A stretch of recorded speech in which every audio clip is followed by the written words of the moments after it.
Hello, everyone, and welcome to the February edition of the P&G Alumni Network webinar series. This is your host and MC, Andrew Tarvin.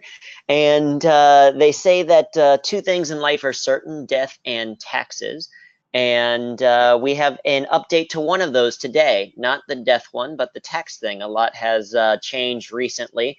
And so for today's webinar series, we're going to be learning more about what those changes are and the impact they have on us and potentially the impact that they could have on the US economy. So we're really excited to have the team from Aspiriant here today to chat about that. Before we jump into things, just very quickly want to give a quick recap of what the webinar series is and what the Alumni Network is. So if you are new to the webinar series, this is a monthly series that we use to kind of connect members, provide insight, leverage the expertise of the people in the network itself, and bring together the smart people that we know exist. Because one of the things that people always say when they leave P&G is, what do you miss most is the people. So why not connect those people after is kind of the whole goal. And that's the goal not just of the webinar series, but also of the network as a whole. It's a nonprofit founded by former P&Gers, I think we're up to 37,000 members worldwide, plenty of chapters all over the place. And the whole goal is connections, enrichment, and philanthropy as well. So that includes local chapter meetings, so you can check out things about these webinar series, and then also a conference that happens every 2 years. The most recent one, which took place in Cincinnati, was a lot of fun, had a lot of great insight and impact. As far as the technology goes today, we are using GoToWebinar, so you should see a couple of things on your screen. The first is kind of the content slide. That's going to be where you're going to see the slides from today, as well as then a panel over to your right. One thing that you won't notice is that we don't have any webcam showing. We've just found that the video tends to get out of sync with the audio. It looks like an old school martial arts film and then starts to get distracting because we're waiting for kung fu moves to be busted out, and they never tend to happen. So no video, instead it's just the audio and the slides that we're showing. And you'll also notice that on your screen it is you have been muted, and that's to make sure that we don't have any of this background noise from all the people attending, and we don't need to hear people talking to the UPS guy or scolding their dog or anything like that. But we do still want to have some interaction. So there's a couple of polls that we'll be showing today. Those will pop up on your screen, and you'll be able to click a response there, and I'll kind of manage that process, as well as you have the opportunity to ask questions. So there is a section there for questions where you can ask things as we go through, and then at the very end, we will have some time to answer some of those questions. All right, so with that being said, we're going to jump right into this. So today we're talking about how the recent tax law changes impact you as an individual, businesses, and the economy. And there's a lot of changes happening. And we have Ray and Mark who are going to help us out. But because they have such great backgrounds and need more of an introduction than me just saying their names, we have Pete Schwartz from Aspiriant, who's going to give us a little bit more background on who's chatting with us today. So Pete, go ahead and share what's going on. Thank you, Andrew, and thank you all for joining us today. My name is Peter Schwartz. I'm a director in investment advisory and a principal at Aspiriant in the Cincinnati office. I speak for the entire firm when I say we are excited to be presenting to the P&G Alumni Network again. Today we have Ray Edwards and Marc Castellani presenting how the recent tax law changes will impact you, businesses, and the economy. Ray is the director of tax services and a principal at Aspiriant. He is a CPA with over 20 years of professional experience, including 15 years in public accounting. He works with our family office and specialty services clients to ensure income, gift, and estate tax compliance. Marc is managing director in an investment strategy and research group and also a principal. He oversees Aspiriant's private investment offerings and helps set Aspiriant's investment strategy and asset allocations. He holds the CFA, CAIA, and CIMA designations. And briefly about Aspiriant, we are one of the largest independent wealth management firms in the United States. We work with top executives, business owners, entrepreneurs on all aspects of wealth management, including investments, financial planning, taxes, estate planning, and philanthropic giving. We currently manage over $11 billion in assets for over 1,600 families across the nation and are regularly recognized as being an industry leader in service excellence. The Tax Cuts and Jobs Act delivered a lot of changes that Ray and Mark will walk you through today. Ray, Mark, welcome, and I'll let you take it from here. Thanks, Pete. Hi, my name is Ray Edwards. As Pete indicated, I'm a director in our tax services group. I'm based in Los Angeles. So I've got about 25 slides here, and we've got about 30 minutes to cover them. So we're going to try to race through them. But before we get started, as Andrew indicated, we've got a series. Quick point, Ray, real quick, is we're not currently seeing your slides. Well, let's see. They showed up briefly and then went away. Well, okay, you guys are able to see them. Other people are able to see them, right? Is it just me? Okay, there we go. I'm now able to see them. So hopefully we're all set there. It wouldn't be a webinar if there wasn't a little bit of a technical issue, at least on my side, and I'm the IT guy, so that works out great. Excellent. Sorry. Go ahead and continue. Okay. Well, we'll get things started with a quick polling question. Our attendees should be seeing a pop-up now with the following question, asking how familiar are you with the new tax law? That's right. Yeah. So there is now a poll that should be visible to people, so they can go ahead and vote. Your options are what tax law? I know corporations received a huge tax cut. I know what SALT stands for from a tax perspective. I've already made strategic moves to maximize deductions, and I was a lobbyist that I helped to write the entire thing. So I'll give a few more seconds just to go ahead and get a few more votes in. We're tallying that up. And all right, we'll go ahead and close the response now and take a look at those responses. So Ray, it's looking that only 4% are saying what tax law, so it sounds like most people kind of know what's going on. 66% say they know that corporations receive a huge tax cut. 7% say I know what SALT stands for. 23% said they've made strategic moves, and we don't have any lobbyists on the phone with us. Okay. Well, quick outline of the things we're going to cover here this morning or afternoon, depending on where you're located. First of all, we're going to talk about the key individual income tax provisions. So we'll talk about the reduction in income tax rates, quite a bit of change to our itemized deductions, a lot of discussion, a lot of confusion over the qualified business income deduction, and a handful of miscellaneous items that are important for individuals to be aware of. We're also going to touch on some of the key gift and estate tax provisions and some of the more significant business tax provisions that may impact some of those folks on the webinar here today.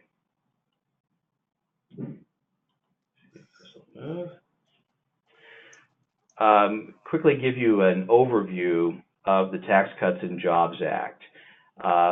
The provisions that affect individuals are generally going to take effect at the beginning of this year. There are a handful that took effect in 2017, but for the most part, we're talking about changes that took place starting with last month. The expectations are that the net result of the tax cuts will increase our national debt by $1.5 trillion.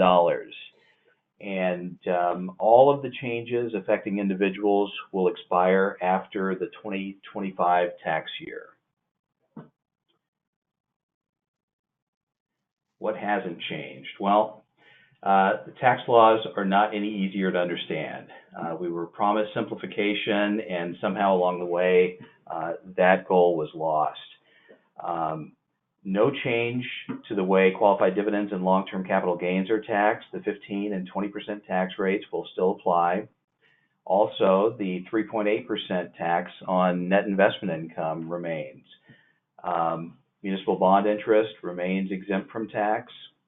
The years of ownership rules to qualify for the home sale gain exclusion have not changed. There was some discussion about increasing the number of years that a person had to live in their home. That did not make the final cut. Charitable donations, a lot of discussion about this last year. They're still deductible, and there was no reduction in that deduction. AMT for individuals remains. However, the exemption that you get against your AMTI has been increased, so we'll probably see fewer people impacted by that. With respect to itemized deductions, our standard deductions have basically doubled. So married filers will have a standard deduction of $24,000. Single taxpayers will have a standard deduction of $12,000. And in many cases, this will eliminate the need to itemize. Medical deductions, the 7.5% AGI floor was applied retroactive to the 2017 tax year and will continue through 2019. SALT. This was a term that, frankly, most of us had not been using. We had thought of the deduction for property taxes and for state income taxes as two separate deductions. Well, the the Tax Cut and Jobs Act has combined the deductions for state income taxes and real property taxes and has capped the deduction for both of those items at $10,000. So we have a single $10,000 limit for what we used to think of as two separate deductions. With respect to mortgage interest, the cap on acquisition indebtedness has been reduced from $1 million to $750,000. And the $100,000 limit on home equity loan indebtedness has been eliminated. So there's no longer a deduction for home equity loan interest. Key thing to remember about your acquisition indebtedness is that the mortgage proceeds must be used to acquire or construct either your primary residence or a second residence. Your existing mortgage balances, or the mortgage balances that existed as of December 15th of last year, will continue to qualify under the old $1 million acquisition indebtedness limitation.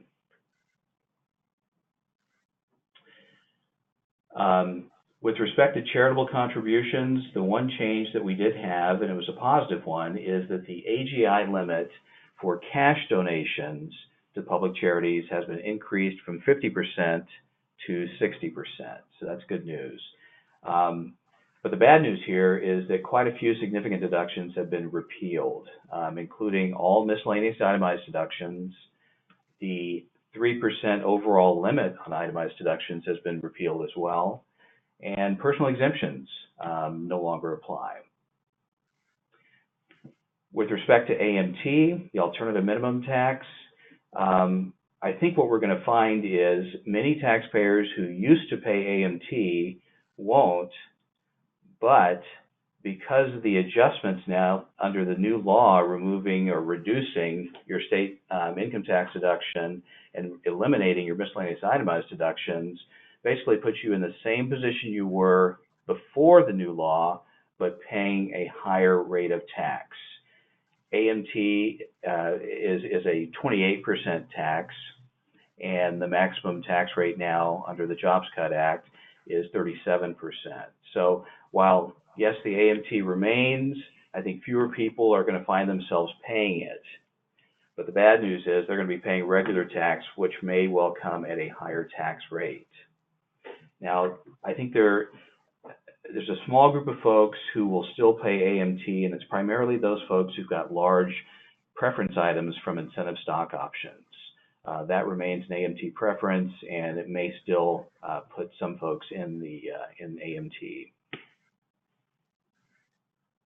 So one of the strategies that we've talked to clients about with respect to itemized deductions is really looking at how to bunch your deductions in order to maximize their value. And really, with the elimination of miscellaneous itemized deductions and the cap on state income and real property deductions, the one variable itemized deduction that we still have to control is charitable contributions. And what we talk to our clients about is that where your annual mortgage interest and the $10,000 SALT deduction don't exceed your standard deduction, you may benefit, frankly, from just claiming the standard deduction rather than itemizing.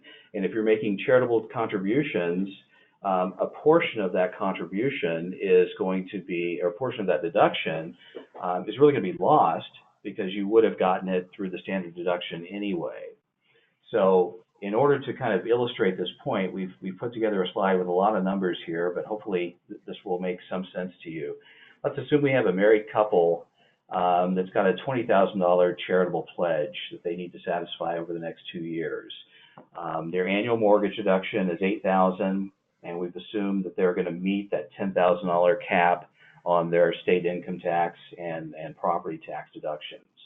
So they start out with an $18,000 sum of itemized deductions, and their standard deduction is $24,000.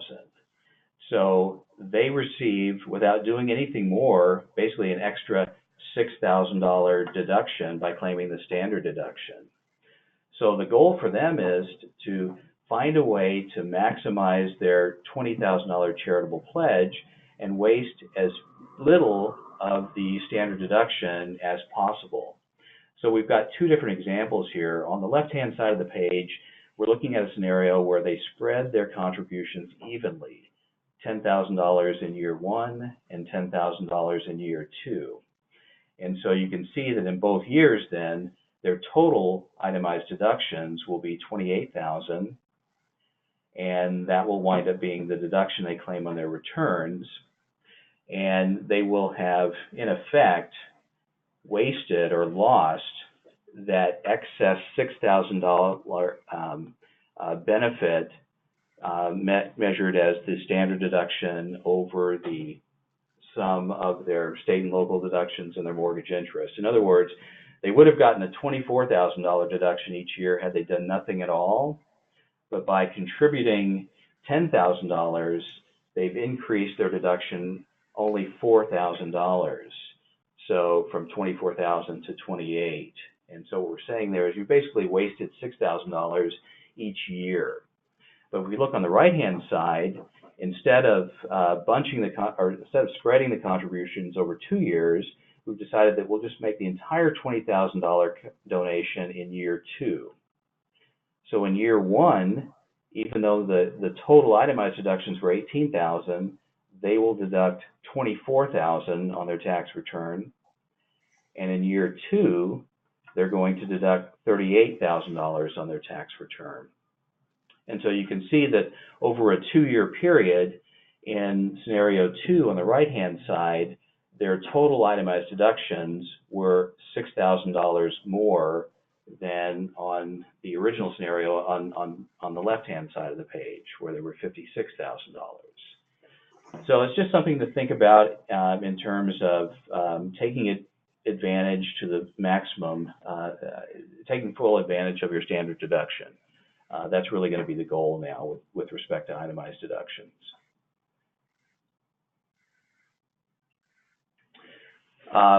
With miscellaneous itemized deductions being eliminated, one of the things that we're looking at now are ways to allocate what we would have otherwise deducted on Schedule A, costs that we can now allocate to business activities. So whether you're filing a Schedule C to report consulting income, maybe you've got rental activities that you're reporting on Schedule E, maybe even farm activities on Schedule F. Rather than simply deducting your tax consulting and your tax return preparation fees on Schedule A, as you've done in the past, what we would do is move them above the line to one of the other schedules in order to preserve the benefit from that deduction.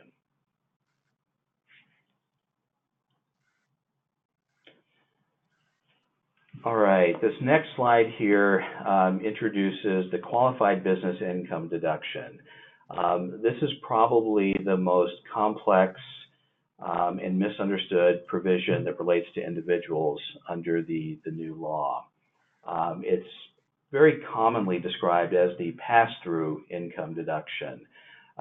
This has caused a lot of folks to think that they've got to form a partnership in order to benefit from it.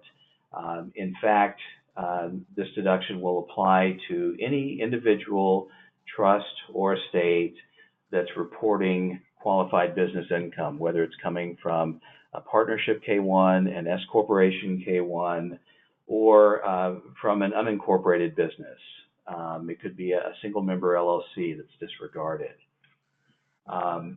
This deduction is somewhat unique in that it is neither a deduction that reduces AGI, and it is not an itemized deduction. In fact, it will be deducted after what we've normally called taxable income has been determined.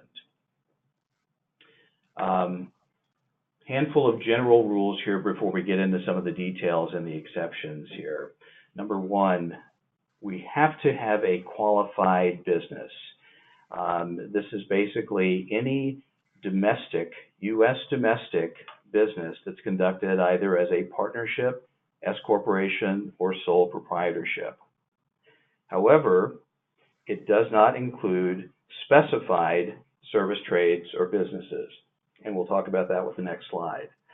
And it does not include services performed as an employee. So any compensation you receive that's reported to you on a W-2 or in the form of a guaranteed payment from a partnership will not qualify for this deduction. The deduction itself is basically the lesser of 20% of all of your qualified business income or 20% of your taxable income, excluding capital gains. The deduction is first determined separately for each qualified business, and each one of those deductions will be subject to wage-based limitations that we'll touch on here a little bit later. And I have to apologize. I'm sorry that the entire slide is showing up at once. You have a lot of words here. If we just focus on the left-hand side of the page, you'll see a listing of some of the more common specified service trades or businesses. These are activities that are generally going to be excluded from the definition of a qualified business. So the big catch-all for most people is going to be consulting. It doesn't matter what industry you're consulting in. If you're a consultant, the default is that is not going to qualify for this qualified business income deduction. If we shift over to the right-hand side of the page, there's an exception, and this is where things get a little bit complicated. Even if you're participating in one of the activities that's on the left-hand side of the page, if your taxable income determined before this deduction is less than, for a married taxpayer, $315,000, for everyone else, $157,500, you are allowed to treat all of your service trades or businesses as qualified businesses.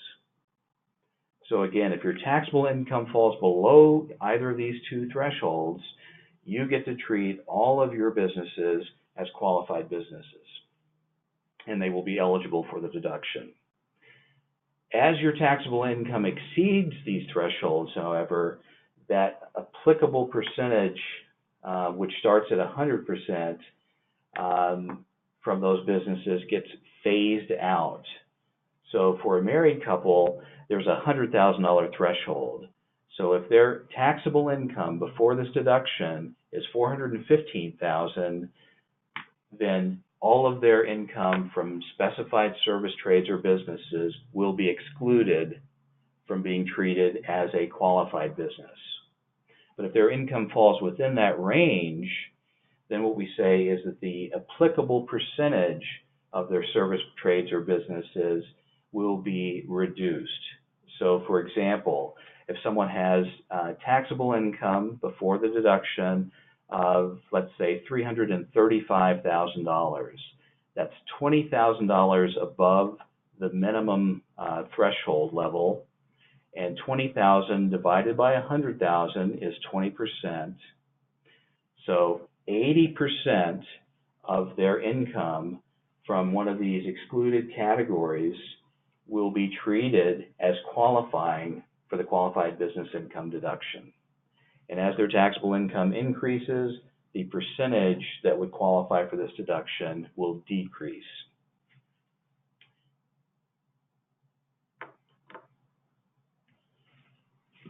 Now, on an earlier slide, I mentioned that the deduction is first calculated on a business-by-business basis. So a person may have 5 different businesses that they report on their tax return.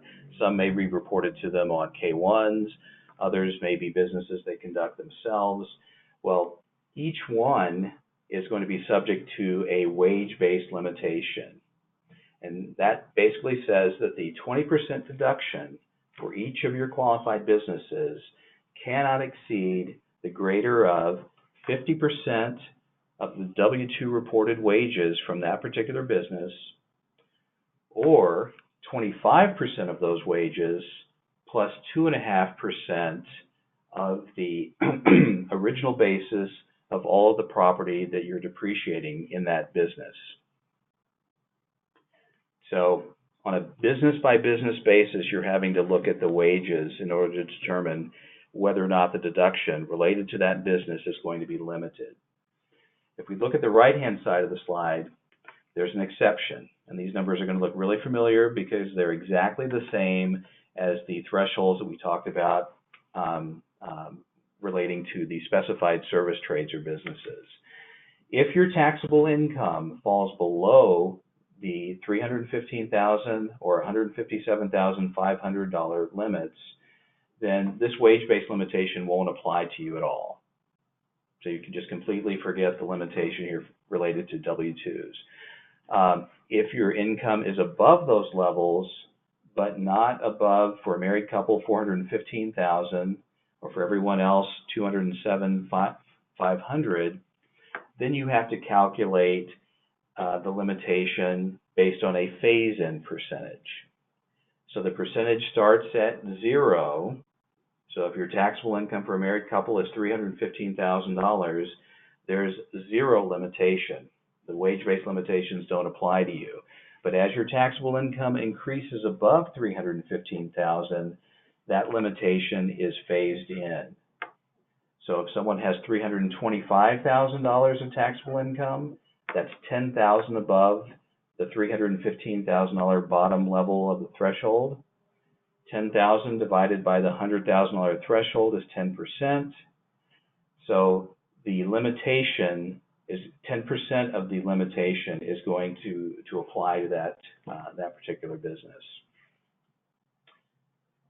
The planning point for folks with qualified business income really comes down to the manner in which you compensate yourself for the services you provide to that business.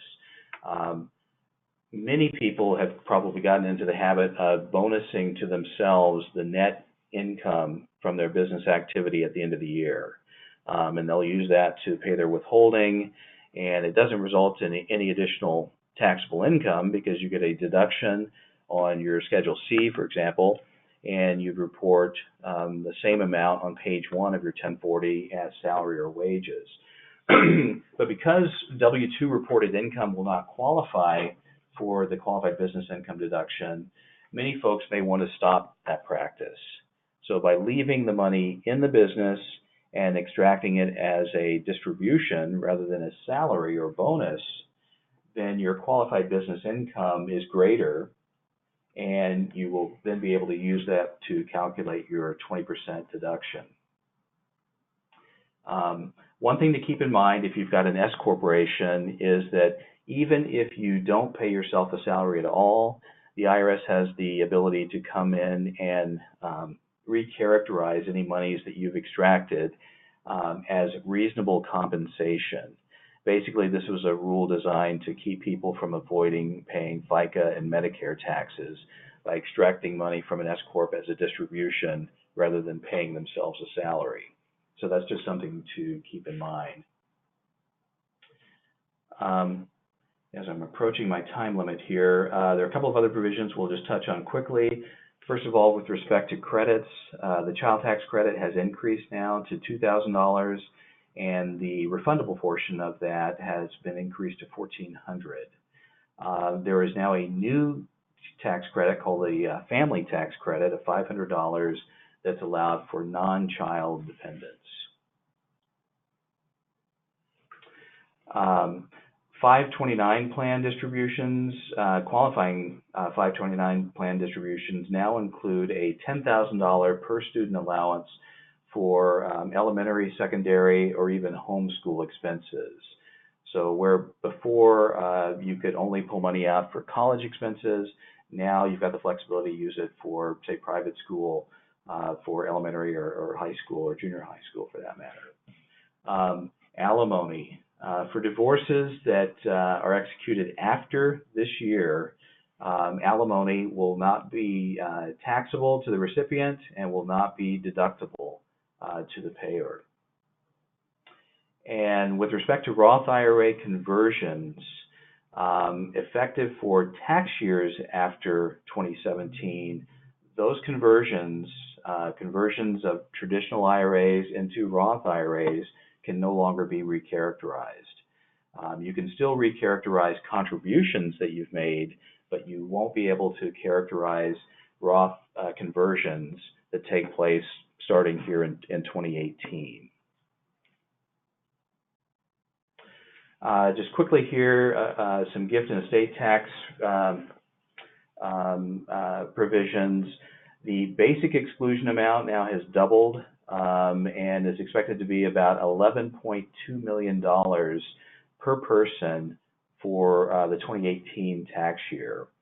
A decedent's unused exclusion remains transferable or portable to his spouse. The basis step-up rules have not been modified, so you still get that basis step-up at death, and the maximum tax rate remains at 40%. Quickly, we'll talk about a few business tax provisions. The graduated rate table that used to apply to C corporations has been removed and replaced with a 21% flat tax rate. The old 35% tax rate on personal service corp income has been eliminated. So that 21% flat rate will apply to personal service corporations as well. The corporate AMT has been repealed. There are expanded rules now. We've expanded the capital asset expensing. We'll talk about that on the next slide.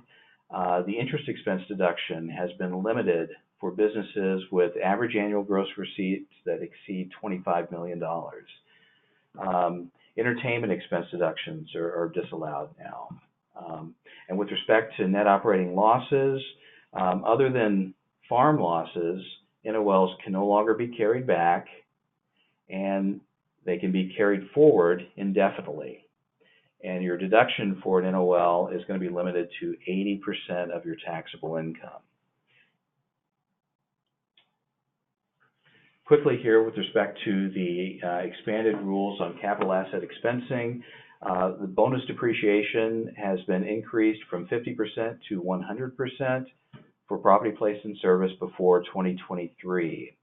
And starting in 2023, the deduction will be phased out annually, 20% each year. So the deduction will fall to 80%, then 60%, then 40% until that's been phased out.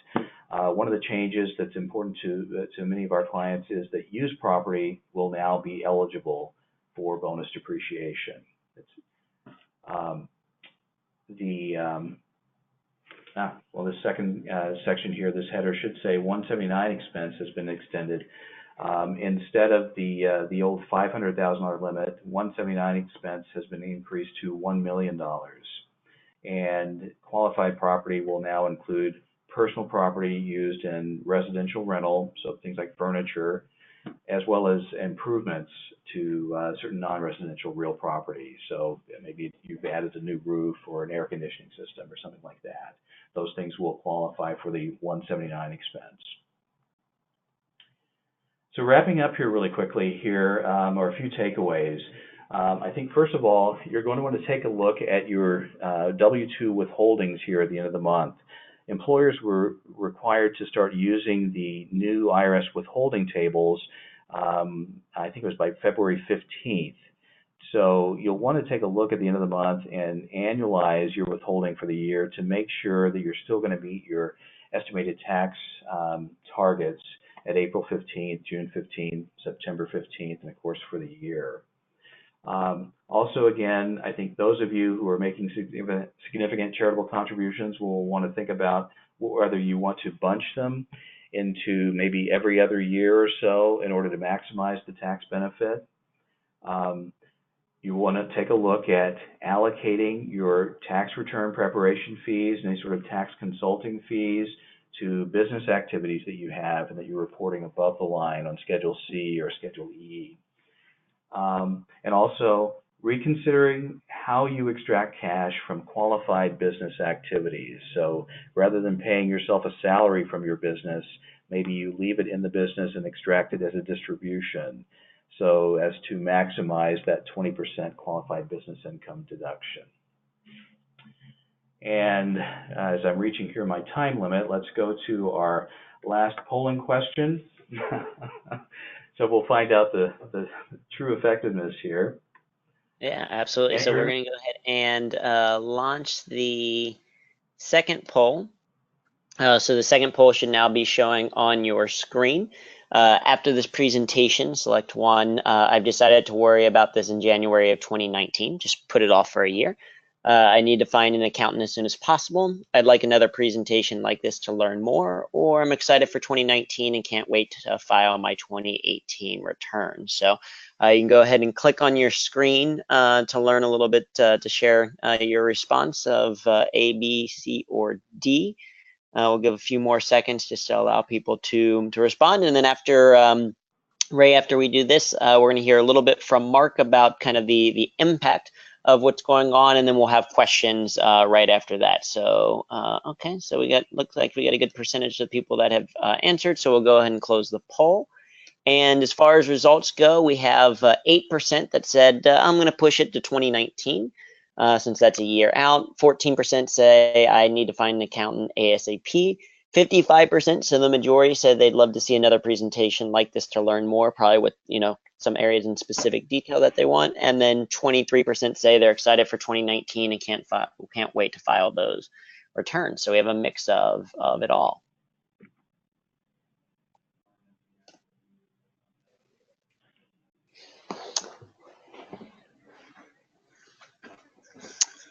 Great. So I think now we have time for Mark to share a little bit more about kind of what the impact at not just at an individual level, but at a wider level for the economy. So Mark, you want to share your thoughts? All right. Thanks, Andrew. Marc Castellani. Again, I'm just going to speak to these impacts. So there's no slides. I just don't want people to be looking for slides. So in the interest of time, I'll share a brief summary of the economic and equity market implications of the Tax Cuts and Jobs Act. For a more in-depth review and our perspectives on the impact on other asset classes, specifically fixed income and real estate, I'll just refer you to our market perspectives piece we released on our blog in early January. You can find that on our website, aspiriant.com. So to start with economic growth, there seems to be near uniform consensus that there will be an acceleration of economic growth this year and into 2019, with softer growth in more distant years as many of the code changes affecting individuals, as Ray summarized, sunset or go back to their 2017 levels, and importantly, budget gaps at the federal level widen. Now, there is upside to that base case. It's dependent upon a durable rise in business investment. So think plant and equipment, IT, and software to a lesser extent. That should lead to gains in labor productivity or output per hour worked. As many of you probably know, labor productivity has been running substantially below levels achieved in the 20 years or so prior to the global financial crisis. So it's been running about 0.5% per year versus that long-term average of 2.5%, and has been one of the reasons growth has lagged prior expansions and below trend for much of the recovery. Fortunately, there are a host of incentives in the tax law to encourage additional investment. As Ray stated, their lower corporate tax rate dropping from 35 to 21%, the 20% deduction for eligible pass-through entities, full or immediate expensing of capital expenditures, the one-time repatriation tax on overseas profits, and a territorial tax system are some of the main highlights there. It's too early to tell if they will deliver the intended results. We are in the 9th year of the economic cycle, one of the longest in history, and prior tax holidays, specifically 2004, 2005. That period was kind of disappointing from an investment standpoint, as most companies use that overseas money to reduce debt and or buy back shares. Now, having said that, GM, Apple, Comcast, Exxon, UPS, JP Morgan, among other large companies, have announced new investments on the heels of the legislation in the past month or so, and we'll be following the data closely in the months ahead to see if the legislation does translate into additional investment and a growth in the U.S. capital base. So on balance, most forecasts peg the overall benefit to economic growth from the tax changes to be 1/10 to 3/10 of 1% on average per year over the next 10 years. So higher growth in the next couple of years, offset by lower growth in the outer years for an average rate, as I said, 0.10 to 0.30 of 1%. That is fairly modest. Now, pivoting to the equity markets, coming into the year, we thought most, if not all, of the corporate tax benefit was priced into the market, following a year with gains north of 20% on the major indices here in the U.S. And we still hold that view, despite the recent sell-off of a little more than 10% over the past couple of weeks.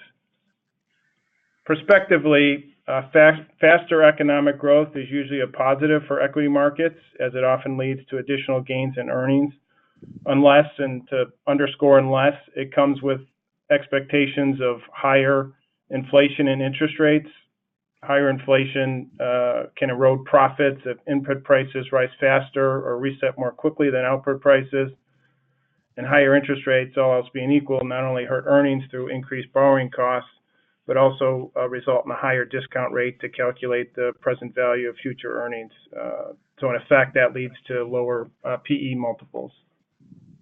Now, it was the reset of inflation expectations that triggered the recent sell-off, as average hourly earnings increased by 2.9% year over year at the end of January, which was the fastest wage growth in the last 8 years. The December wage number was also revised up, and we'll get a next read on inflation tomorrow when the Consumer Price Index data for January is released in the morning. Now, the sell-off over the last couple of weeks was made worse by high valuations when there's less tolerance for additional risk and uncertainty, and the unwinding of trades or strategies contingent on tranquil or stable markets, which persisted for just about all of 2017, which clearly did not persist over the last couple of weeks. And then lastly, there were unsustainable money flows as a lot of the fear of missing out crowd joined the equity rally at the beginning of the year. Now, these same concerns around inflation were exacerbated by the congressional budget deal that passed last week that will raise spending $300 billion above prior spending caps over the next 2 years. And just for comparison purposes, the stimulus from the budget deal, that $300 billion with the tax plan, together, those dollars are roughly comparable to the money pumped into the economy in 2009 through the American Recovery and Reinvestment Act in the early days of the Obama administration, when the economy was in a much more precarious state. So to close, the central tension in financial markets throughout the year will be improving economic and earnings growth on the one hand, with firming inflation and perhaps accelerating interest rate expectations on the other. We expect it to be a challenging environment for a new Fed chair. Jerome Powell just took over as chair last week to navigate as central banks around the world look to ease and eventually reverse the accommodation that has supported asset prices for much of the past 7 or 8 years. So with that, I'll return the call back to Andrew and see if we have time for a few questions. Yeah, absolutely. We have time for a couple of questions, so if you still have those, feel free to enter those into a side. So we have a couple, certainly multiple people that are curious about the slides and the presentation itself. So as a reminder, you'll get an email that comes out a couple of hours after the webinar itself that will include a link to the recording. So you can rewatch and hear kind of Ray and Mark again. There will also, in that follow-up email, there will be an opportunity to get slides from Aspiriant directly. So they'll have a link that you can click on to find those slides. So certainly for people to be able to look at that. A couple of more kind of specific questions around, and Ray, maybe these are some for you, around if your income comes from multiple areas, so say cap gains, dividend income, self-employment income, that kind of thing. How does the standard deduction work when you have things allocated across multiple sources of income? Well, the standard deduction will apply regardless of the source of the income that you're reporting. So the real thing that you're having to look at are your itemized deductions. If a married couple has itemized deductions, and we're talking principally here about their mortgage interest and the state and local real property tax deductions less than $24,000, then they'll be using the standard deduction, which is $24,000. For a single taxpayer, it's going to be $12,000. Okay. Great. Yeah, and some of these are pretty specific questions, so I'll try to find the more general ones because it sounds like there's some they maybe need to talk with your CPA to know the exact your particular case. But let's see. Another one is do you still get a health insurance premium deduction against self-employment income? Yes, no change in the above the line deduction for self-employed health insurance. Okay, great. And let's see. What about in real estate taxes on a second home? Same thing? Yes, but remember again, regardless of how many homes you have a cap of $10,000 on your total deduction for both state income tax and for property taxes you pay. Okay. And what about student loan deductibility? Any changes there? Student loan interest remains deductible. Yeah. Okay, great. Excellent. Well, for the sake of time and also the specificity of the questions, I think that there's some people that may have very specific ones to kind of reach out and share. There's going to be additional opportunities in the email. Aspiriant will kind of share other ways to be able to reach out to them. So as we start to wrap up, I have a couple announcements on my side, but Pete, Ray, or Mark, any kind of final words to share with our group? Yeah, this is Pete again, and Andrew, Ray, and Mark, thank you for your time. Thank you all for attending. As Andrew had mentioned, there'll be a follow-up email coming out a few hours at the conclusion of this presentation. Within that email, there'll be 2 links in there. One will allow you to download a copy of the presentation you just saw, along with Aspiriant's recent market perspective entitled "What to Expect from the New Tax Legislation." And that covers both impacts from an economic and market perspective as well. The second link will take you to a survey where you can share your feedback on how we did today. And there'll be 4 lucky winners of $50 Amazon gift cards if you complete that survey. So that's all we have from our side today. Andrew? All right, excellent. Well, yeah, so some great follow-ups. Again, those will be coming out via email that you'll be able to share. As far as announcements from the network itself goes, no immediate announcements other than we're going to continue to do what we've been doing. So if you want updates on the network and you aren't already signed up, you can sign up for updates at pgalums.com. You can support the foundation at pgalums.com/foundation, or you can find ways to sponsor with us with your organization if you want to get in front of the P&G Alumni Network in different ways. There's also opportunities to join a local chapter or start one if you like this kind of idea but want to do it in person. You can learn more about that just by emailing hello@pgalums.com. We'll be sending out, you'll get a survey as soon as you close out of this for the webinar itself, and then in the email you'll get an opportunity to fill out a survey for Aspiriant as well and get access to those slides. Thank you all for joining us today, and have a great rest of your day.